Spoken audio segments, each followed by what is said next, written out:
It is no secret, although perhaps it's not the most widely known fact, that the early development of Masonic lodges in Britain, was directly allied to the House of Stuart, emanating from the archetypal grading of medieval stonemasons by degrees of proficiency, which was a symbolic concept of ritualized masonry evolved during the reign of Charles I. The earliest inductions into free or speculative Masonic lodges were recorded in about 1640.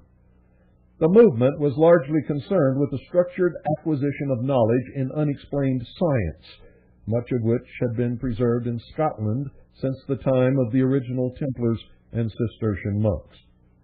In Stuart, England, the early Freemasons of Charles I and Charles II were men of philosophy, astronomy, physics, architecture, chemistry, and generally advanced learning. Many were members of the country's most important scientific academy, the Royal Society, which had been styled the Invisible College after it was forced underground during the Cromwellian Protectorate. The society was established under Charles I in 1645 and incorporated under royal charter by Charles II in 1662 after the Restoration. Early members included Robert Boyle, Isaac Newton, Robert Hooke, Christopher Wren, and Samuel Pepys. Now, one only has to consider the accomplishments of the Royal Society to realize that, like the early Templars, they were endowed with very special knowledge. The natural philosopher Robert Boyle, 1627 to 1691, was a noted alchemist, a student of Nostradamus, and a leading authority on Grail lore. Boyle supported the mathematical astrologer Galileo Galilei in his avowal of the Copernican heliocentric principle of the solar system, which the Pope didn't much care for. He made many discoveries concerning the properties of air, and, of course, formulated the very notable Boyle's Law. His colleague, the physicist Robert Hooke, 1635 to 1703, invented the hairspring, the double air pump, the spirit level, and the marine barometer. Also in the fraternity was the astronomer and geometrician Edmund Halley, who calculated the motion of celestial bodies and accurately predicted the future regular reappearances of Halley's Comet. Isaac Newton, 1642 to 1727, was one of the greatest scientists of all time, renowned in particular for announcing the law of gravity and the definitions of orbital force. He was a noted alchemist, a refiner of the calculus, deviser of the laws of motion, and inventor of the reflecting telescope.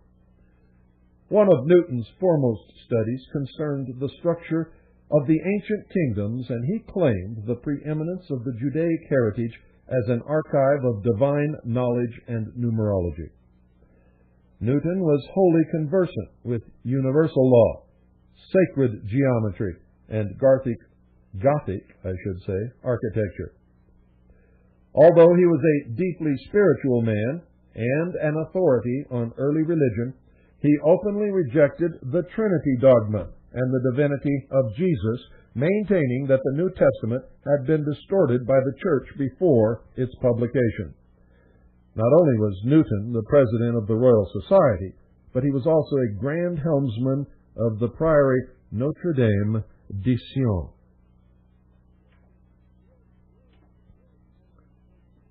The original order of Sion had been inaugurated by the Knights Templars to accommodate Jews and Muslims within their Christian organization, and until 1188 they shared the same Grand Master. Although the early Templars had a Christian affiliation, they were noted exponents of religious toleration, which enabled them to be influential diplomats in both the Jewish and Islamic communities. However, their liberal association with Jews and Muslims was denounced as heresy by the Catholic bishops and was instrumental in the Knights' excommunication by the Church of Rome in 1306. From 1188, the Order of Sion had been restructured and evolved to pursue a more specific course of loyalty to the Merovingian lineage of France.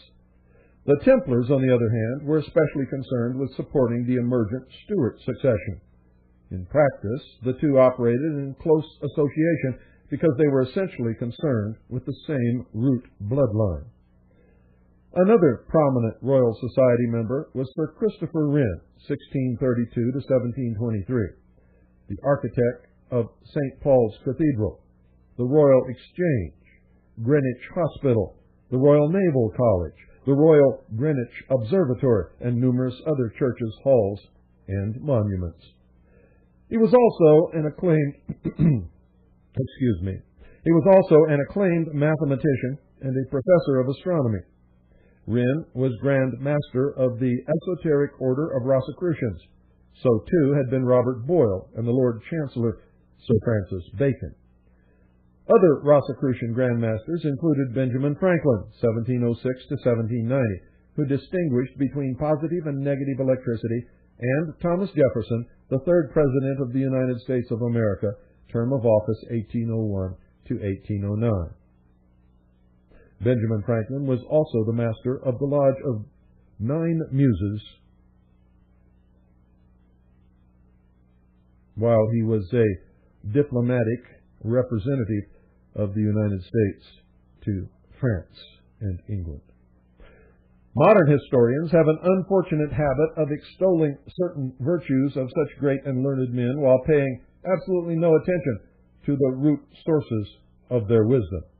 They are explicitly described as artists, scientists, politicians, or whatever. But from Leonardo to Newton, and from Newton to Franklin, their common interests were hermetic alchemy. They were deists, and they engaged in what they called the sacred craft. In fact, their various revelations were not necessarily first-time discoveries. They were more the products of studying what they called cosmic laws and equations of very ancient origin. As an organized group, the men were able to assist each other with translation, experiment, and development. The story of Newton and the falling apple may well add a little memorable humor to the law of gravity, but Newton admitted the true source of this inspiration to be Pythagoras' music of the spheres, a concept dating from the 6th century B.C. In Britain, and during their later exile, the Stuart kings were at the very forefront of Scottish Rite Freemasonry, which was founded on the most ancient of all arcane knowledge and universal law.